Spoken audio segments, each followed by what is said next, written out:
Après la guérison de l'aveugle né, Jésus va donner une véritable leçon du disciple-là et de la mission et de la vision à ses disciples.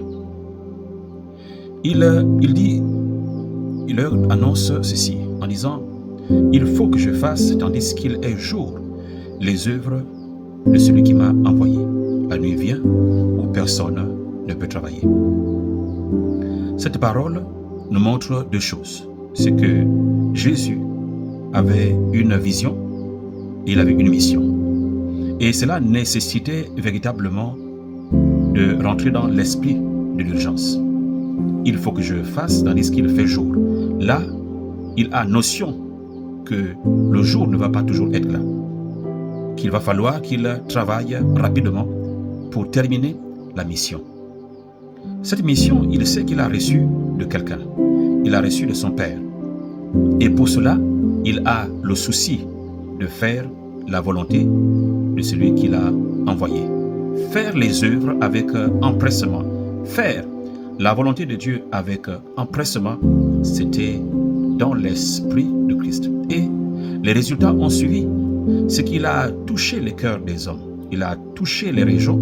Il allait de lieu en lieu, de ville en ville, pour annoncer l'évangile, faisant reculer le royaume de Satan pour apporter la lumière.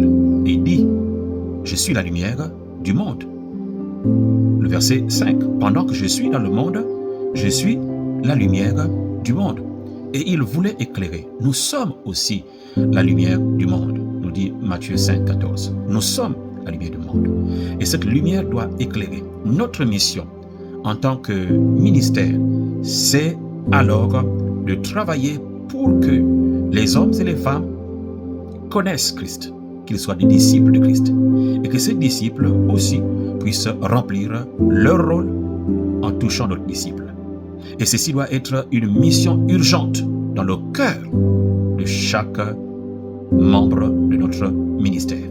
Je voudrais alors convenir avec l'Esprit de Dieu que nous avons besoin de sa présence et de sa force pour témoigner et pour remplir le royaume de Dieu.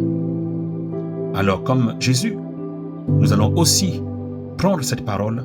Il faut que nous fassions, tandis qu'il est jour, les œuvres de celui qui nous a envoyés, car la nuit vient où personne ne peut travailler. Que Dieu bénisse chacun, que Dieu bénisse son œuvre et qu'il apporte la croissance. Je prie que le Seigneur nous remplisse et nous bénisse. Seigneur, nous te sommes infiniment reconnaissants. Nous offrons entre tes mains, nous nous offrons entre tes mains et nous croyons que ton œuvre ne peut avancer que par des hommes et des femmes consacrés à toi.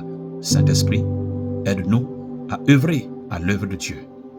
Et aide-nous à œuvrer pour voir le royaume de Dieu changer, pour voir le royaume de Dieu prendre une autre forme au travers de notre ministère. Que Dieu soit ainsi béni à jamais. Au nom de notre Seigneur, Yeshua. Amen.